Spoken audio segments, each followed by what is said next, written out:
Sim, você está no canal do Paulinho Boa Pessoa Oficial, onde com certeza você encontra as mais belas e significativas histórias de amor. Essa que eu vou contar hoje é muito especial. Mas antes de eu começar, inclusive, a te colocar dentro da história, um pedido. Por favor, visite o nosso outro canal, o canal dos mistérios do Paulinho Boa Pessoa. Basta que você coloque assim no YouTube, Paulinho Boa Pessoa, a verdade de cada um. Há uma história que eu publiquei lá agora, que fala do Natal. É impressionante o que acontece na vida de uma família formada por 5 pessoas numa noite natalina, com um envolvimento sobrenatural, com a presença de espíritos e de pessoas que já tinham partido desta para uma vida melhor, como a gente considera, que é a chamada vida eterna. E de repente, naquela noite de Natal, eles tiveram um regresso, a volta. Bem, eu não vou assim dar spoiler mais do que isso. Se você gosta de histórias assim, você vai lá no canal Paulinho Boa Pessoa, a verdade de cada um do YouTube, onde nós temos só os mistérios, só as histórias misteriosas. Perfeito? E um pedido a mais, que você seja membro do nosso canal, isso para nós será muito importante e fundamental. Torne-se membro aqui do canal, aí não deixa de se inscrever, porque às vezes a pessoa vem, escuta a história e aí depois ela sai e esquece de se inscrever, porque se inscrever é só um detalhe seu, assim, você tem que ter essa preocupação, tá bom? Agradeço demais. Mas afinal de contas, que história é essa, Paulinho, que você vai contar hoje?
Gente, no coração do norte da Itália, cercada por montanhas cobertas de neve e parreirais que parecem pinturas, está a cidade de Trento, uma cidade onde o tempo caminha devagar e o amor tem o dom de florescer mesmo depois de tempestades. As tempestades por lá não são tão incomuns. É ali, em Trento, entre vielas de pedra e janelas floridas, que vive essa nossa amiga, essa nossa ouvinte, a Heloísa. Uma mulher de sorriso sereno, de um olhar profundo. Hoje ela tem 55 anos de idade. E ela caminha pelas praças medievais como quem carrega um segredo bonito. O segredo de uma história que começou do outro lado do oceano, em São Paulo, dentro de uma joalheria do shopping Ibirapuera. Ninguém que ia ver hoje imaginaria as lágrimas que já escorreram por aquele rosto bonito da Heloísa e nem a dor que quase a fez desistir do amor. Mas o destino, o destino, ele tem lá os seus caprichos. E foi justamente entre as vitrines reluzentes de uma joalheria que um homem chamado Marcelo entrou na vida dela, Heloísa, de forma muito inusitada. A mais inusitada que se possa imaginar. O que começou com um ramalhete de rosas se transformou em algo inesperado. E numa história belíssima. Uma história de amor que eu começo a contar para vocês e que completa um pouquinho mais de 25 anos, Bodas de Prata. A história até hoje continua viva, luminosa, como as montanhas de Trento ao amanhecer. Então, com a tua permissão, vamos começar essa história belíssima envolvendo Heloísa e Marcelo. Mas antes do Marcelo, meu Deus, Heloísa, o quanto você sofreu. No ar, a história de Heloísa.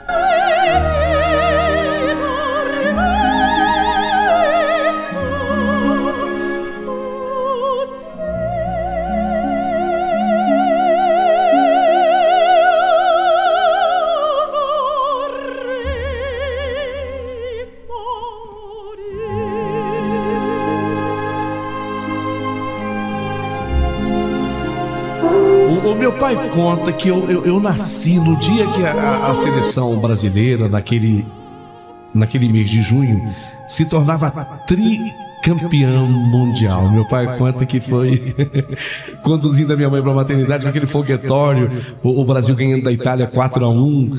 Então eu nasci, sabe, Paulinho, num dia de muita alegria em 1970. Naquele mês de junho de 70, dia que o Brasil se sagrava campeão mundial. Então eu talvez até por isso eu enfiei na minha cabeça que eu nasci nesse mundo para ser feliz. Pai, eu nasci no dia do campeonato brasileiro. Nasci em 70. Então eu vim para esse mundo para ser feliz. E como eu acreditava na felicidade. Como eu acreditava na felicidade, Paulinho. Até o ano de 1995, exatamente quando eu tinha 25 anos de idade. Eu atravessei em 95, talvez o pior momento da minha vida.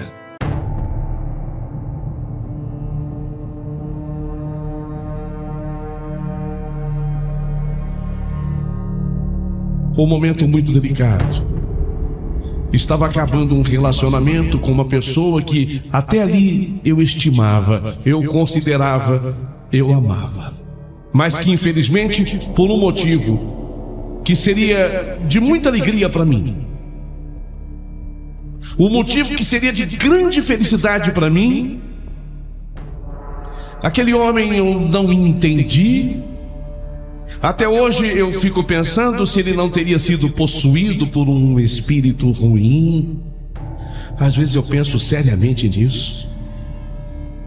Aquele homem, quando soube da minha gravidez, nós éramos namorados. Nós não éramos assim namorados oficiais. Porque desde o início eu sabia, ele estava terminando um relacionamento dele. Mas ele me curtia, ele me amava, pelo menos era o que eu acreditava. Ele me curtia, ele me amava, e eu tinha certeza absoluta de que seria aquela uma grande notícia. Eu jamais provoquei a gravidez. Jamais a ideia de ficar grávida passou pela minha cabeça. Simplesmente aconteceu. Eu engravidei. E no dia que eu comuniquei para ele: olha, eu tenho uma ótima notícia. Nem sei como te comunicar. Eu tô grávida. Eu falei com um sorriso no lábio, mas meu sorriso logo desapareceu. quando ele virou a mesa. E eu não estou exagerando. Quando eu falo virou a mesa, virou literalmente. Me acusava dos piores nomes. Dizia que se eu quisesse fisgá-lo, não precisava usar de método tão sujo, chamando a minha gravidez de método sujo. E ali, quando ele virou aquela mesa, virou a cabeça, virou, e ele, transtornado, ele partiu para cima de mim. E eu levei uma surra. Eu me envergonho quando eu conto. Lágrimas teimosas ainda insistem em enrolar dos meus olhos quando eu conto. Eu levei uma surra. Aquele homem me bateu quando eu falei que eu estava grávida. Ele, depois de ter falado desaforos e absurdos a meu respeito, chamando a minha gravidez de método sujo, ele perdeu completamente o controle. Naquele dia, ele se revelava uma pessoa desequilibrada, uma pessoa muito próxima da loucura, porque ele partiu para cima de mim como se eu também fosse um homem. Ele ignorou o meu físico franzino de mulher, o meu jeito delicado de mulher. Ele ignorou a mulher que havia em mim, ignorou também o filho que estava em meu ventre, e ele me bateu. Mas me bateu, quando eu digo bateu, é de um jeito que eu caí no chão. Eu fiquei em meio a uma poça de sangue, eu me esvaía em sangue. E quando eu digo que ele me bateu, eu estou dizendo que ele chutava a minha barriga. Mas não era assim um toque com os pés, era chute mesmo. Ele me bateu tanto que eu desmaiei. Quando eu fui socorrido e conduzido para o hospital, eu já não tinha mais meu filho dentro de mim. A agressão foi tão violenta que mais tarde eu descobri que dificilmente eu poderia de novo engravidar. Perdi o meu filho na agressão e perdi na agressão a condição de engravidar. Isso foi em 1995, quando eu já havia completado 25 anos. E aí, meu querido amigo Paulinho Boa Pessoa, eu não sei se vou de encontro a alguém que esteja ouvindo a minha carta agora. Aí eu perdi completamente a fé do amor, sabe? Não em Deus. Não, em Deus não, eu continuei crendo em Deus. Mas perdi a fé no amor e nos homens. Entrei em depressão e a única coisa que me ajudava era aquele trabalho numa joalheria no shopping Ibirapuera.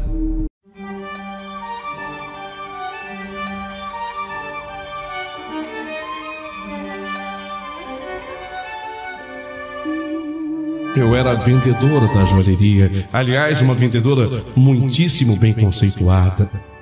Eu ganhava bem. Eu tirava um bom dinheiro em comissões. E foi ali naquela joalheria que eu fui encontrando de novo forças para viver, mas com uma convicção. Eu fui reencontrando forças para viver, mas com uma convicção: eu não quero mais. Não, homem na minha vida eu não quero mais. Eu fiquei tão traumatizada, eu fiquei tão decepcionada, que eu acabei tomando essa decisão: eu não quero mais. 8 meses depois que este fato aconteceu, eu recebi o primeiro buquê de flores.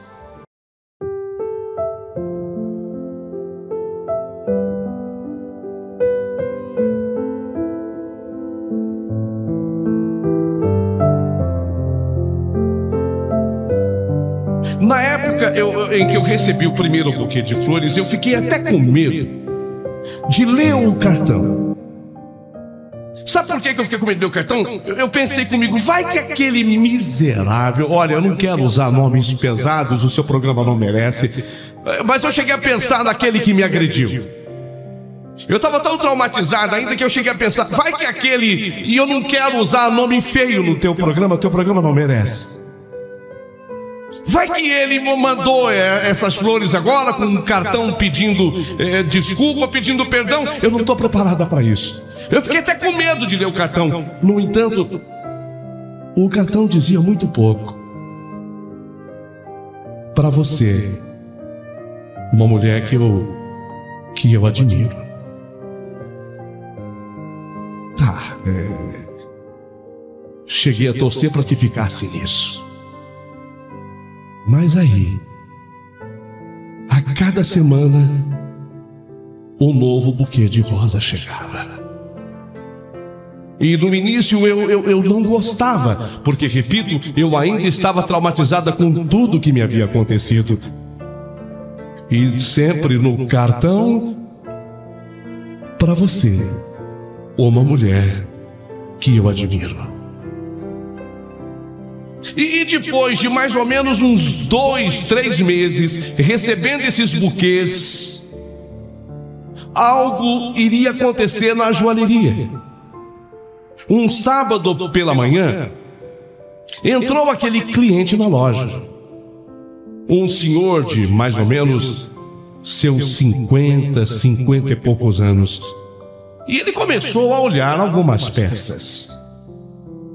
Eu imediatamente vim atendê-lo. E ele disse que queria dar uma olhada nas alianças.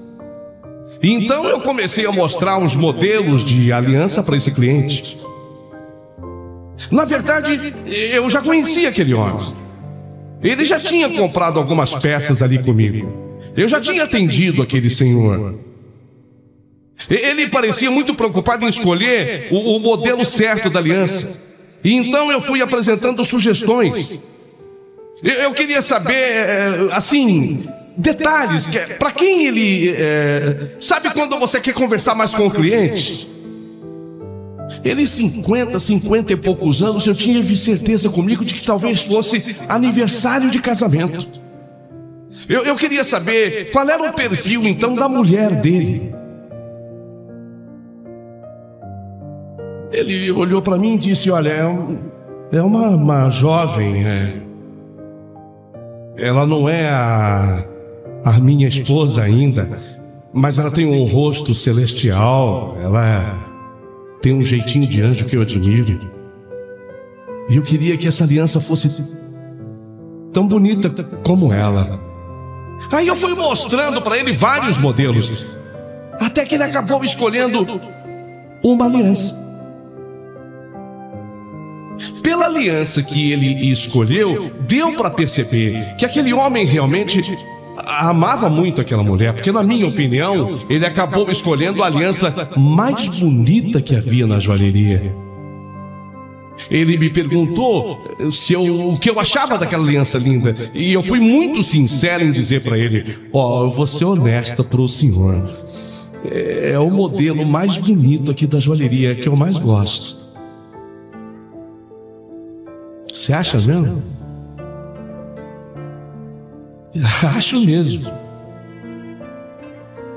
É Heloísa, né?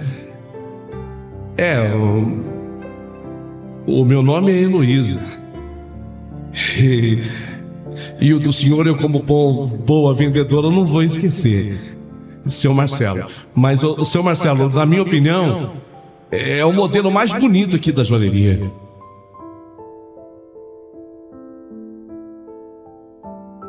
Heloísa, posso te fazer um pedido? Pode. Me dá sua mão. Eu tenho a impressão que a medida do teu dedo é a mesma medida do dedo da mulher para a qual eu tô comprando aliança. Fiquei até constrangida, mas pois não? Ele colocou a aliança no meu dedo anelar da mão direita. Nossa, ficou lindo em você, hein, Luísa?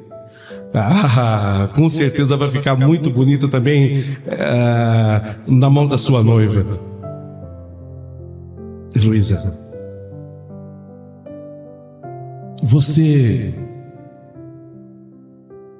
aceitaria ficar noiva comigo?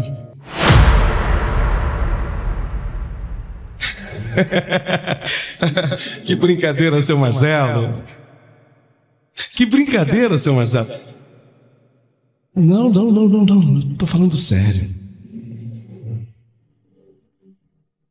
Você aceitaria ficar noiva comigo?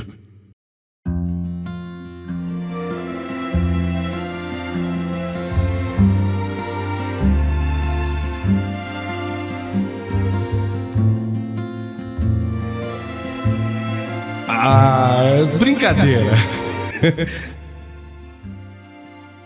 Você não tem recebido buquês de rosa ultimamente?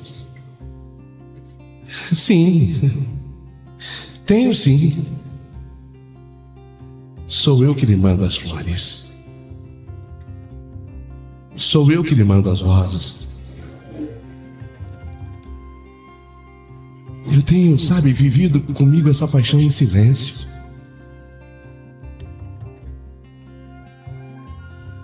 Você aceita? Você aceita ser a minha noiva?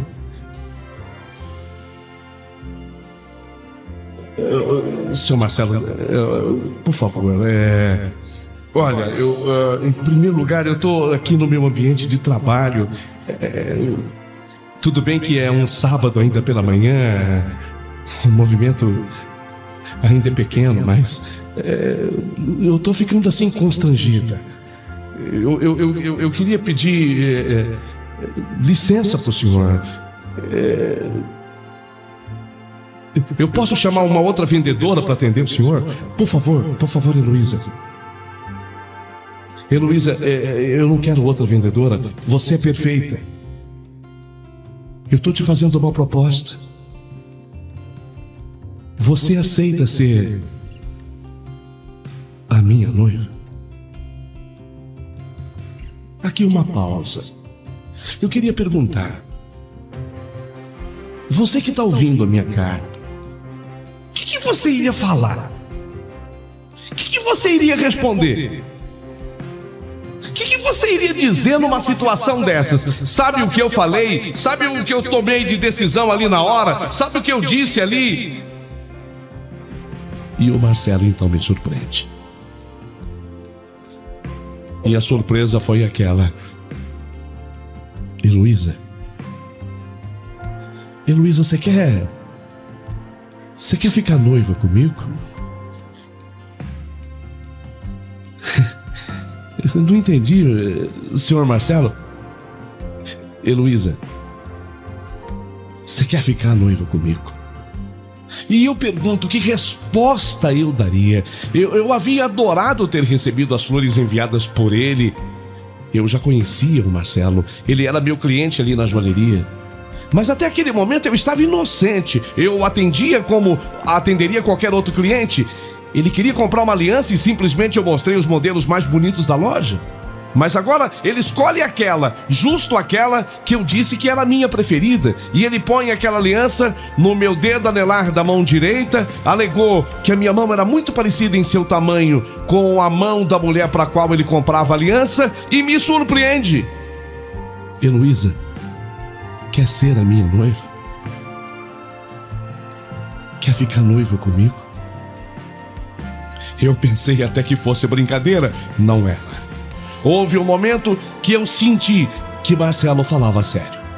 Nessa hora, então, eu tive a seguinte reação: por favor, senhor Marcelo, eu tô aqui no meu ambiente de trabalho. O senhor pode me acompanhar até lá fora?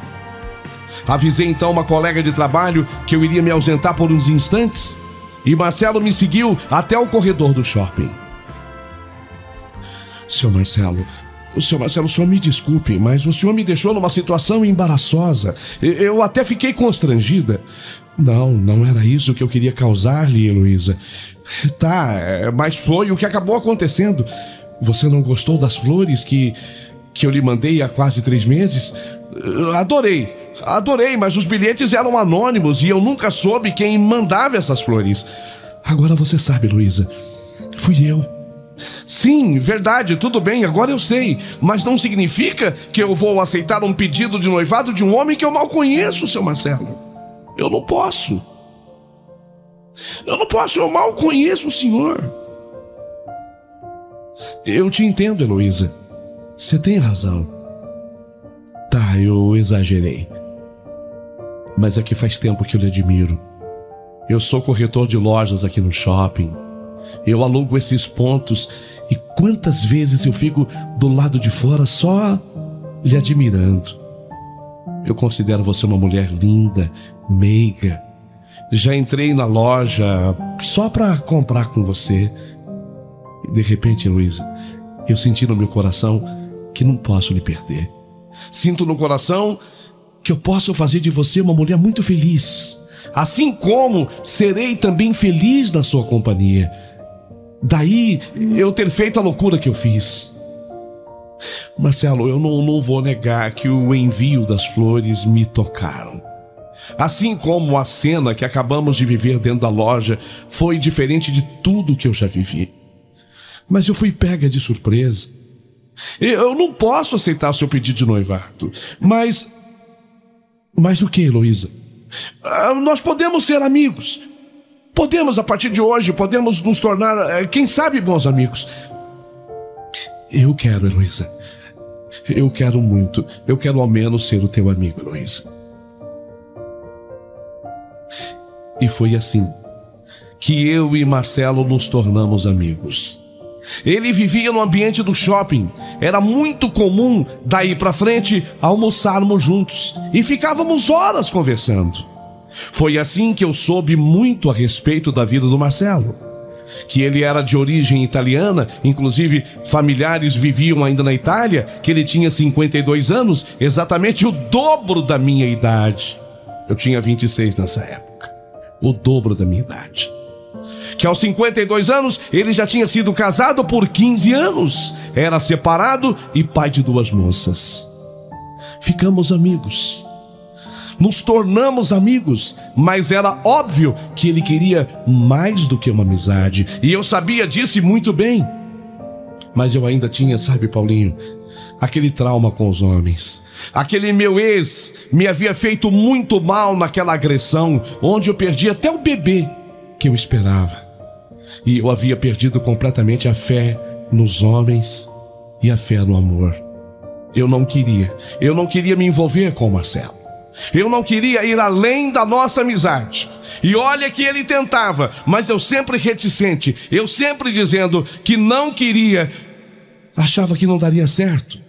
O que mais me fazia pensar assim era o trauma antigo, mas também se somava a isso outras coisas, como por exemplo, o Marcelo tinha o dobro da minha idade, era separado, ele tinha 2 filhas moças e eu achava tudo muito complicado. E minhas respostas a todas as tentativas do Marcelo as minhas respostas eram sempre negativas. Não, Marcelo. Melhor continuarmos assim. Amigos e nada mais. Ficamos nessa mais de uns 6 meses.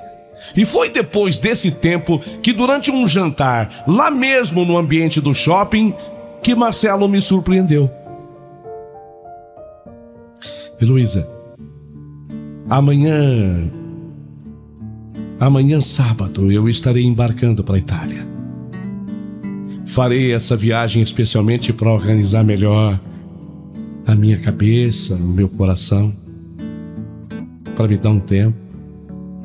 Não, eu não sei quando é que eu volto. Você sabe, já te expliquei, eu tenho familiares que moram em Trento, na Itália. E talvez, não é certeza ainda, mas talvez eu até fique por lá. É claro que eu faço isso também na tentativa de te esquecer, embora eu saiba que isso é tão difícil, para não dizer quase impossível. Mas ó, eu quero deixar com você esse CD do Roberto Carlos. E quero que você ouça especialmente essa música aqui que eu tô marcando, tá? Apanhei o CD e vi a faixa da qual ele falava. Na hora eu não sei explicar, mas ao saber que ele iria embora para a Itália e talvez até ficasse por lá, eu senti uma ponta de tristeza. Não sabia ainda a motivação da tristeza, mas era assim que eu me sentia, triste. Nos despedimos. Ele ainda me pediu um beijo, mas eu neguei. Não me sentia preparada. Ele sai por um lado e vai embora, eu saio por outro e fui também. No sábado, dia seguinte, eu trabalhei, mas no domingo era minha folga.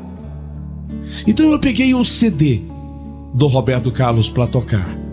E toquei especialmente aquela faixa que ele havia marcado para mim. E eu fiquei, sabe?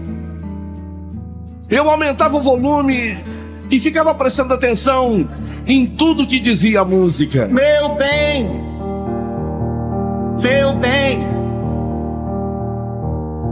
você tem que acreditar em mim.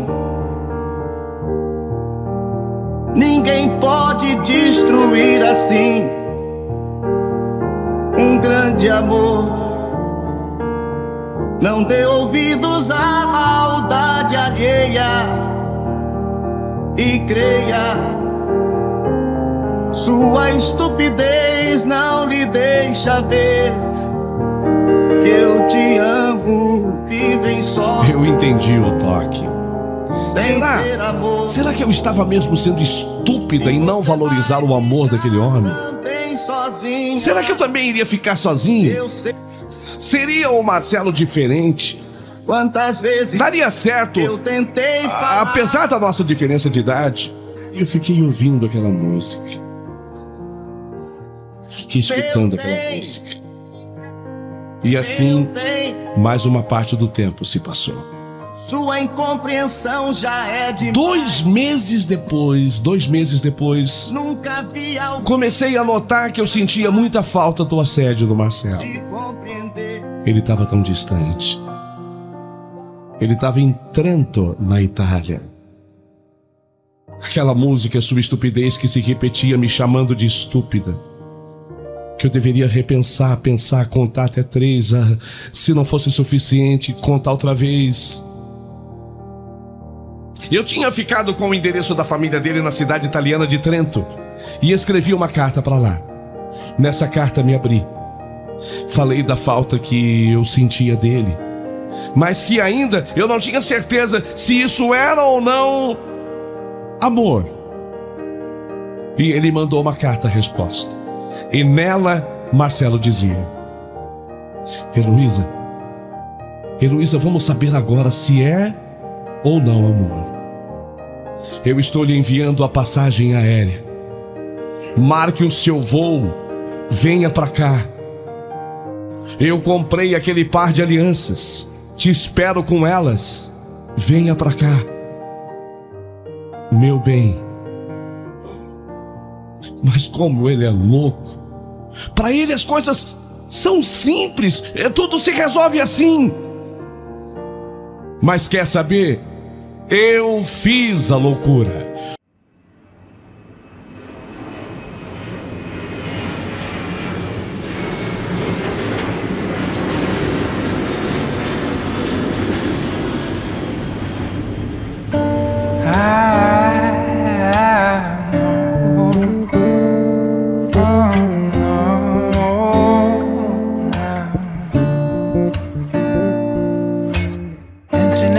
stanze sono tutti stesi, i loro cuori ti hanno visto e si sono arresi. Ti guardo nello specchio e penso, ma come fai?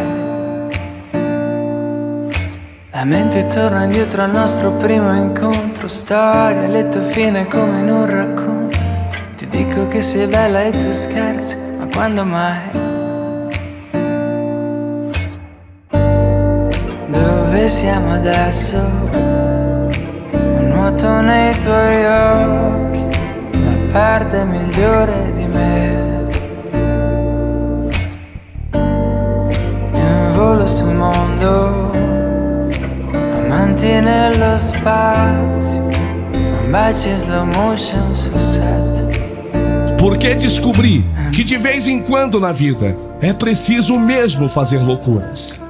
Marquei o meu voo e fui para a Itália, para a cidade de Trento, na Itália. Aliás, é aqui de Trento que lhe escrevo. Aqui ouço você pela internet. Estou ao lado do Marcelo. Vivemos aqui nesta cidade que é muito bonita. Trata-se de uma região montanhosa da Itália. No inverno faz muito frio, mas é lindo ver as montanhas recobertas de gelo. Assim como à noite, é muito romântico. Eu e o Marcelo nos sentamos à beira da lareira e ali tomamos um cálice de vinho. Nesses momentos é que eu descubro o quanto valeu a pena ter feito a loucura que fiz. De fato, eu não posso ter filhos. Mas olha, na minha vida nada falta. Estou mandando esta carta como incentivo a alguém que tenha medo, que titubeia muito, alguém que seja incapaz de cometer uma loucura em nome do amor. No meu caso, eu digo, valeu a pena.